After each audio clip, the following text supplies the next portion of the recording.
Hey everyone, it's that time again, and to look at a couple very funny and entertaining rock and roll mockumentaries, given what day it is, and also given how I've been trying to work this out, given what happened to their director. So, as per usual, a bit of backstory in order. There, there I actually, yeah, my family actually rented this movie, the first Smiths movies initially, from, of all places, the video counter at Smith's back in Dayton, Nevada. I mean, don't go looking for that; it's not there anymore.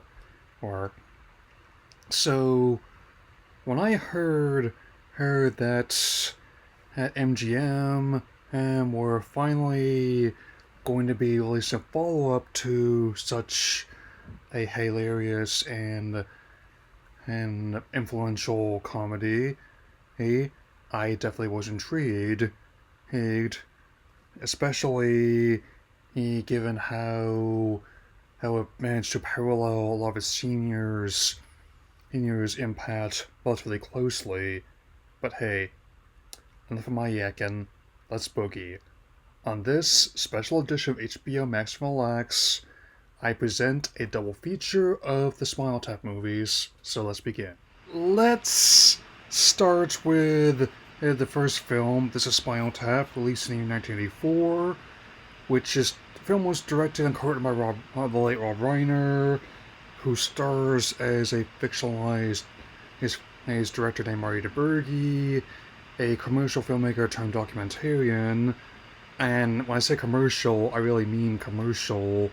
Well, he apparently was involved with the familiar chuck wagon and pet food ads that some of my younger subscribers might have to Google, man. And he also who, who was heavily involved with he had also to have a few acting roles in his life. And while the film didn't initially he gain a huge audience, hence debuting at number 17 at the box office opening weekend in the spring 1984. It has since undergone reevaluation and has now seen as one of the best films of its kind, and also became like a key cornerstone of the burgeoning mockumentary subgenre. Christopher Guest, who was another one of the writers who also plays his guitarist Nigel Tufnell, has also went on to co-write and as well as direct similar or ones later years, including A Mighty Wind, Waiting for Guffman, my personal favorite of his other works, Best in Show. Oh, at the time, a lot of people didn't know what to make about the concept of treating in like a documentary styled work as a comedy as opposed to portraying it seriously. A but it definitely has proven quite have a lot of staying power. Or other her figures hers include like Joaquin as lead vocalist and lead guitarist David St. Hubbins, and Harry Shearer as their bassist Derek Smalls. There are so many jokes that actually stack upon one another that I can't even get to them all here, so I'll cover for the ones stood out at me. I also found it highly amusing that not only his character reprised her role on the auto show for The Simpsons, and Shearer would also become the voice of numerous characters in the cast, including not limited to Ned Flanders, Seymour Skinner, and Ken Brockman. That's top of my head. And also enjoy their manager Ian Faith, played by Tony Hendra, who is quite direct with negotiations, especially with the cricket bat. The most English way you could fully do that. Anyway, the first film's plot mainly centers around how their US tour to promote their album Smell the Glove, of which is the latest in a series of divisive LPs. And also a lot of jokes about the often negative reviews that their LPs got. It's been one of my favorites being on what day did God create Spinal Tap and why could have not rested that day too? Who and just the whole deadpan style humor that Reiner, her her guest Shearer, and Michael McKean brought to the script is fantastic. I'm glad that all those creatives were among those that returned for the Legacy sequel. More on that in a bit, but also enjoy how the in-joke of their turn for drummers, many of whom spontaneously combusted, including one shown in the movie. He, he, their original one died in a bizarre gardening accident. The authorities said it was best to leave that unsolved. Another one choked on vomit. Well, not his own, even with forensics not being as advanced as they were. And now, and in the 80s they are now, how, as they put it, you can't dust for vomit. Of course, there's also some friction over the initial concept for the album's cover, which has some imagery that is not exactly advertiser friendly, but bottom line, it's enough for Kmart and Sears to not want to carry the album. For the record, heard Kmart is defunct. The last store in the US officially closed in late 2024. Sears also nearing its end. And since they also specifically invoked the counterpoints, the Beatles' White Album, which was nothing but big white space, and in my case, just the word the Beatles printed on it, which they just let the music do the talking. I'm definitely one of those that's of the persuasion that had they not broken up in the late 60s and just continued playing, they would have joined the burgeoning progressive rock movement that would have followed in the decades after the 60s. And with that in mind, they pivoted to what could arguably be like the least offensive cover you could possibly have, a big black space, which ended up becoming even more amusing in hindsight, given how when Metallica's self-titled Black Album, so to speak, which had a similar or kind of appeal, over which tracks, and even featured my not only well-known tracks to his Inner Sandman, but also my late brother's favorite song from the band, Nothing Else Matters. Anyway, a lot of the rock and roll in-jokes are quite amusing in themselves, and also there are even celebrity cameos in there as well, including everyone from Ed Begley Jr. to Paul Schaefer. That one's big in Canada, and the late great Fred Willard, one of several collaborations that he had with both Reiner and Guest. And even as something as simple as playing on Air Force Base was a good showcase of his comedic talents, where, as is the trying to deal with little things like the tiny breads it's in their craft room, and Nigel's collection of rare guitars, which actually were real ones that were on loan from a museum, and little mishaps like the pods where Derek's doesn't open. And another example about when the Times came out where here and they even in a pre 2001 time frame, a flying commercial presented a series of challenges, and apparently what tripped up the security he was the fact that Derek had a zucchini wrapped in foil fell down his jeans in the same sense as that of the Rolling Stones Sticky Fingers LP cover. I mean, and it's anyway. It's I mean, I'm not saying that that you have to watch this, but if you haven't seen it, it's definitely a nice way to kill an hour 20 minutes of change, and it's gonna be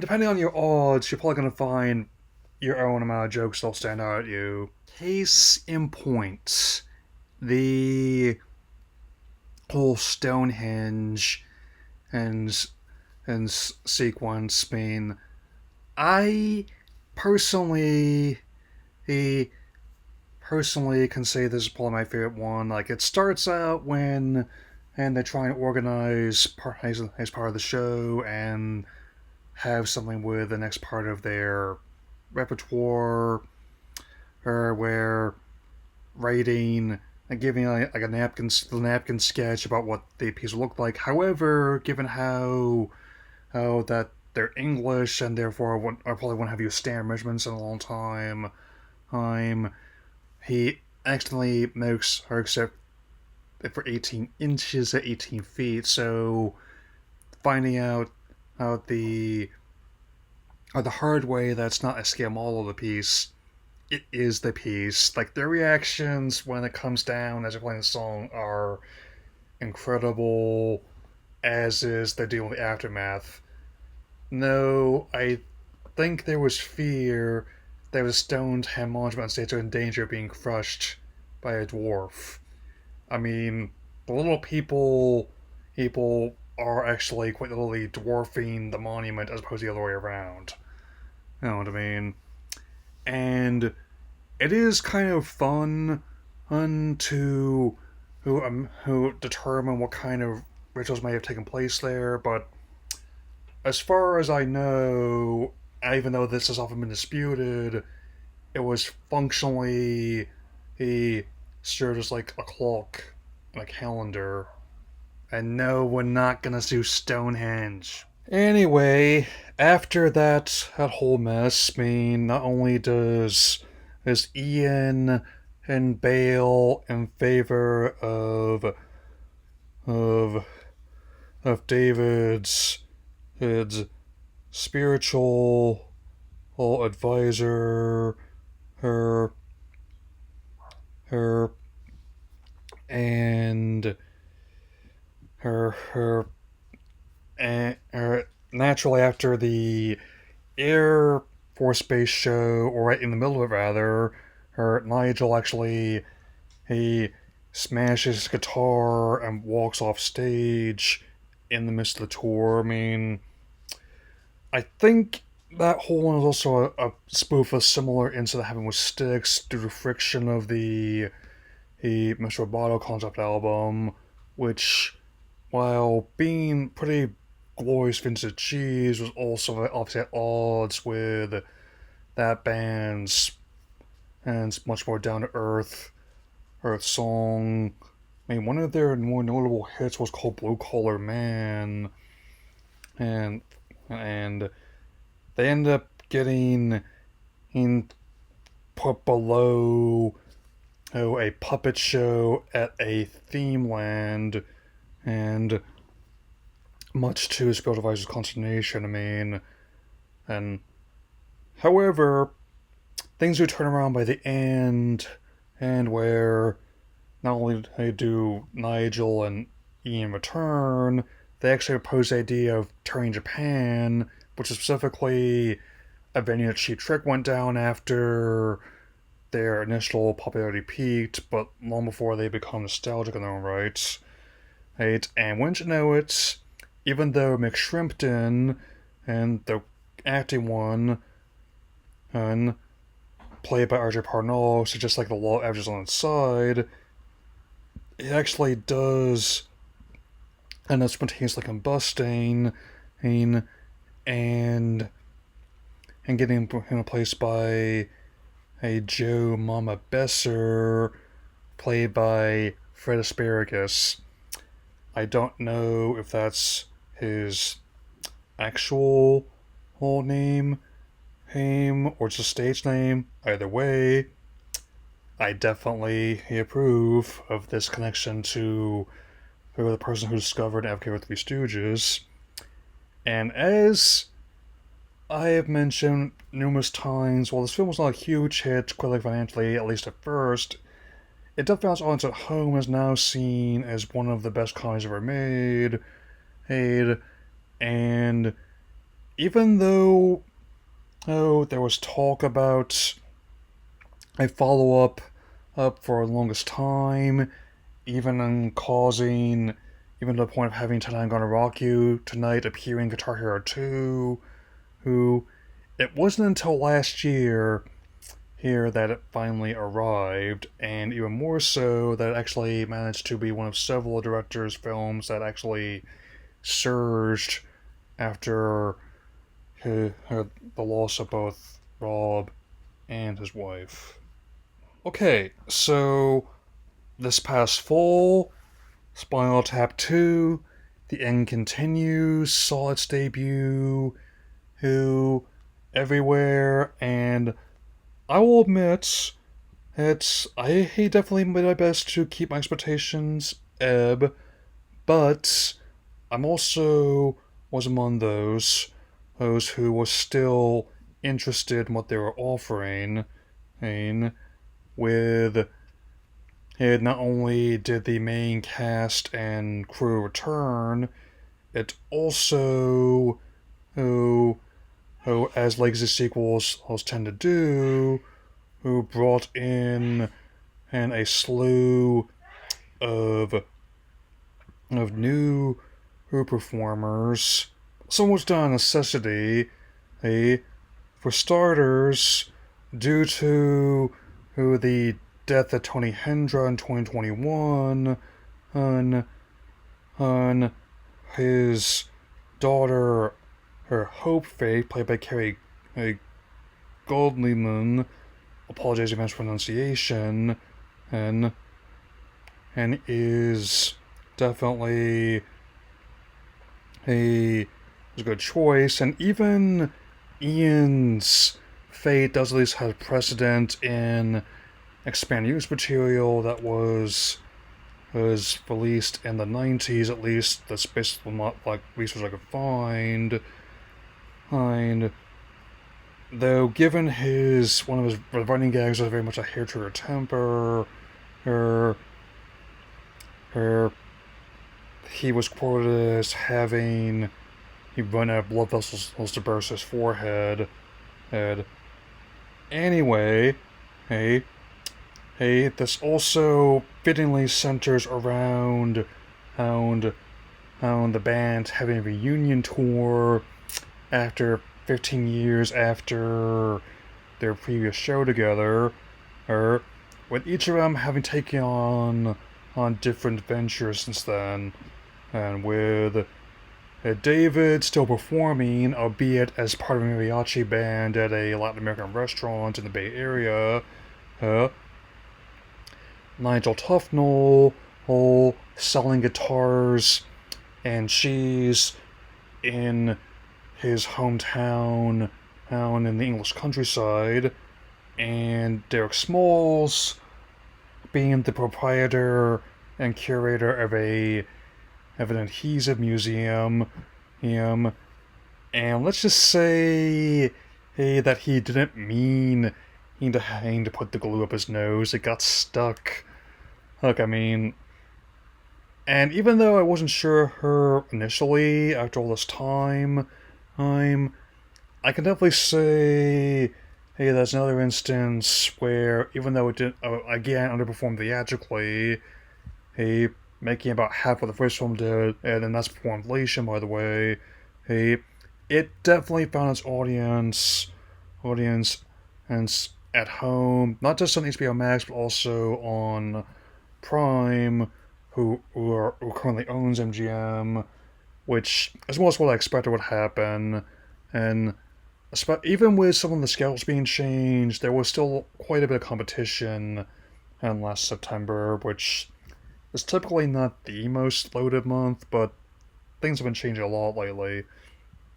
I will say one bit that hits definitely now is this whole bit, where they're being interviewed and it suggested that one of them has to die to secure a legacy.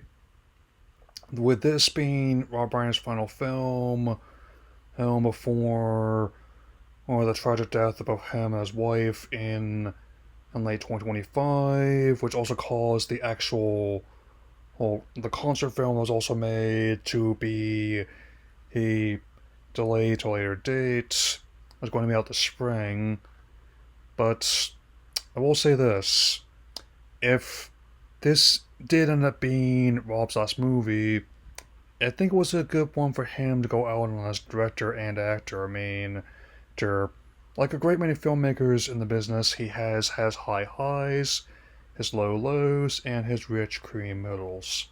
So, even as some of us might be crying, I'm glad he decided to leave us laughing, in a way. Of course, they do indeed go into how much, like, the whole business of music, film, and how their discourse has changed in 41 years. It's actually quite effective. Like, of course, it had the more traditional venues. It was like how Schaefer's character is now selling used cars complete with a wacky, leaving inflatable arm flinging tube man. And I would certainly consider asking about the financing and payment plans on EV if he was one selling it. And and also how a lot of younger fans that were not alive, I've I've when the original film came out, just still discovering them through social media feeds, and also there are indeed cameos from other musicians ranging from Paul McCartney, a, to Sir Elton John. I'm not gonna go through them all because I don't want to spoil the surprise or the comedy. He that also applies to how they reimagine in again my favorite part, the Stonehenge. Like on top of it being used in the logo and poster quite prominently, it manages to turn both the performance and the gag from the original movie on its head in a very unique way. Again, not gonna spoil it here, which will give an idea how hard it made me laugh. So, while I may not put the second film on the same pedestal as the first, even I'm one of those that thinks it not only is like a follow up to such a beloved comedy, but also a good way to send off of such a an influential celebrated filmmaker. Her and with that in mind, mind I will definitely keep that in mind for looking at other films from the same director, including one I plan to end this current direction with later this year. Here, and I could obviously I'll be watching these many more times. Like even the second one is actually pretty close to runtime. I'm also managed to do things a different way of the days leading up to their reunion tour, and how again they still have the skulls and they modify them some of the way that Pink Floyd often modifies their pigs for their live shows. Of course, whenever Homer doesn't prematurely launch it by mistake. But still, like I said, there's so many layers to this, and how it builds upon what the first movie did. I guess I can say I recommend giving it a watch, no matter what service it's on, be it HBO Max or Prime, or anywhere you can basically watch as a rental or purchase. Anyway, that'll be all for now. Oh, I am currently in the midst of working on my Mega Dimension review. Just so you know, I'm not just eating Pringles and watching One Piece, which is also true. So that'll be all for now. Take care, everyone. Hmm.